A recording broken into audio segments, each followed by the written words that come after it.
Hey everybody, Economic Ninja here. We're going to talk today about deflation, and I'm going to answer some questions, hopefully for some people that I don't think are grasping the idea of deflation or what it is, or how it's going to work and how you're going to take advantage of it, okay? The reason why I brought this up is because I think that a lot of people believe that when you go through a deflationary collapse, that everything goes down in price, and that's actually not true, okay? So before we get into that portion, we're going to explain deflation and the two main factors that cause it.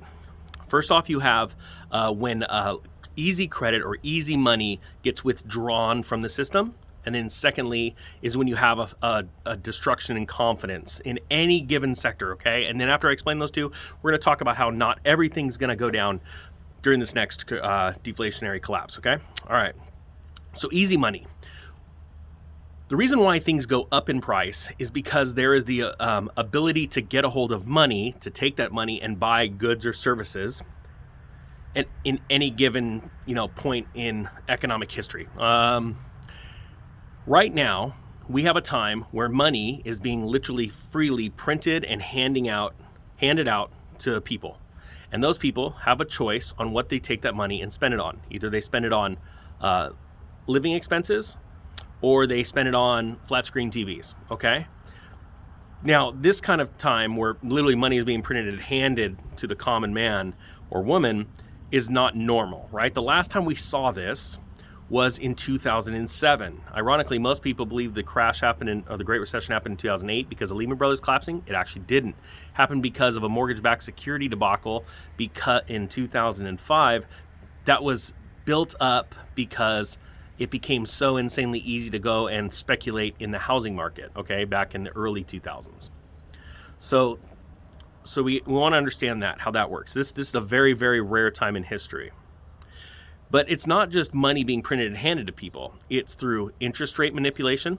As interest rates lower and prices on leveraged items like homes, vehicles, credit cards, as those come down, then people naturally, because all they care about is how much is most people, not my subscribers, understand that they only have so much money each month to spend because that's what their paycheck is.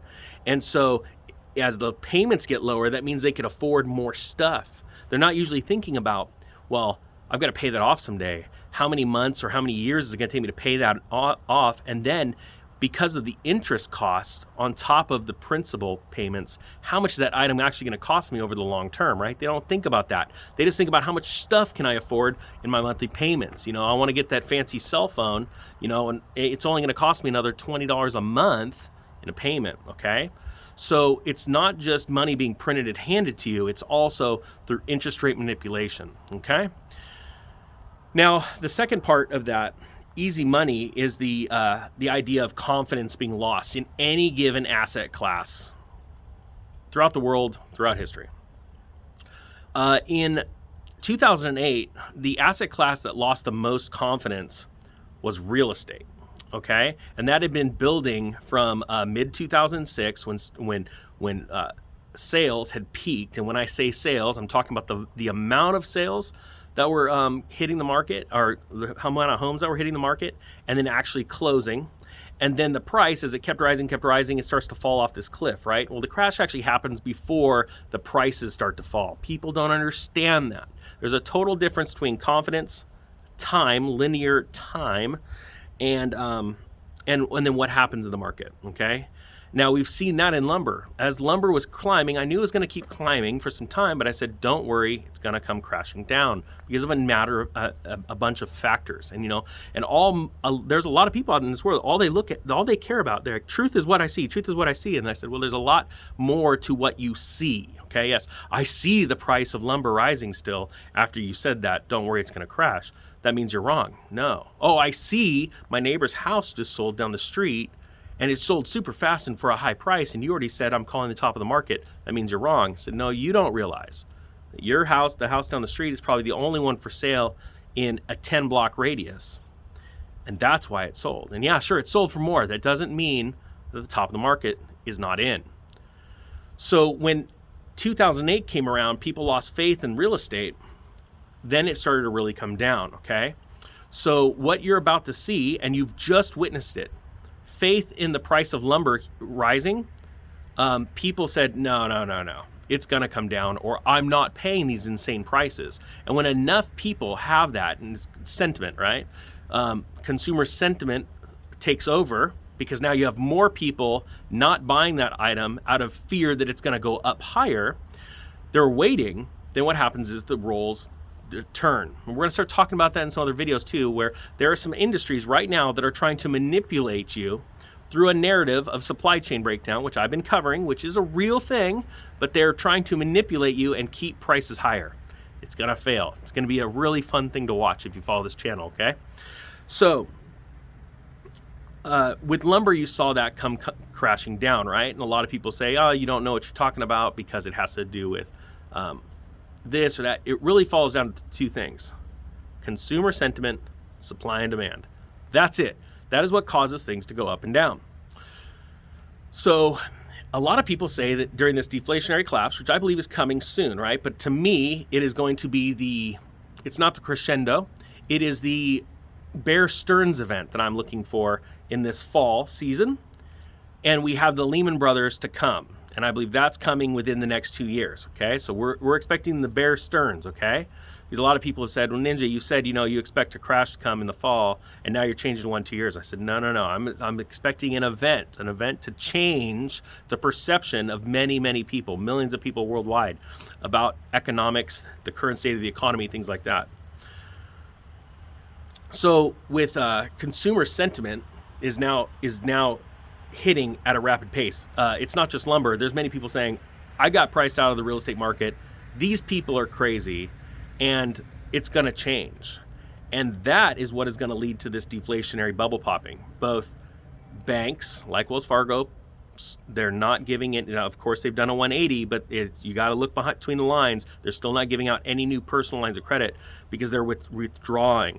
Credit card companies are withdrawing. They're lowering debt limits for people right now. They're withdrawing, right? And we have that part. Then we also have the consumer going, ooh, no, things are getting too expensive. I'm not going out and buying that. I'm not going on that trip. Things are a little too expensive. I've got to curtail my spending. That's going to cause this deflation. But I want people to understand this. When there's a deflationary collapse, not everything crashes. And I'll give you an example. In 2008, when we had the mortgage collapse and we saw real estate taking a dump, we saw lots of things slowing down rapidly. Car sales slowed down. People were not going on as many vacations. Why? Not only were they worried about where they were going to live, they didn't have the money to go, the extra money to go out.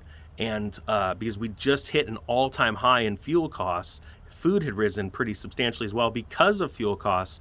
They were spending more on just consumer staples, okay? So we saw all kinds of industries taking a hit. Hotels, sports stadiums, things like that. They were all taking a hit from people having less money because they had less credit and less confidence, okay? So food did not go down in price. Gasoline went down, but not as much as people would have thought in comparison to real estate and things like that. But also what did not go down and actually stayed very healthy was rents, okay? Because people needed a place to live. I want you to understand that when this deflation happens, the same thing is going to happen. People are still going to need food, but the problem is this time that we didn't have in 2008, we have mass crop die-offs right now that are happening because of extreme weather events. I don't care where you live. Your food bill will be affected because your food at the grocery store does not come from a few miles down the street, okay? It is being affected by a myriad of things. Now,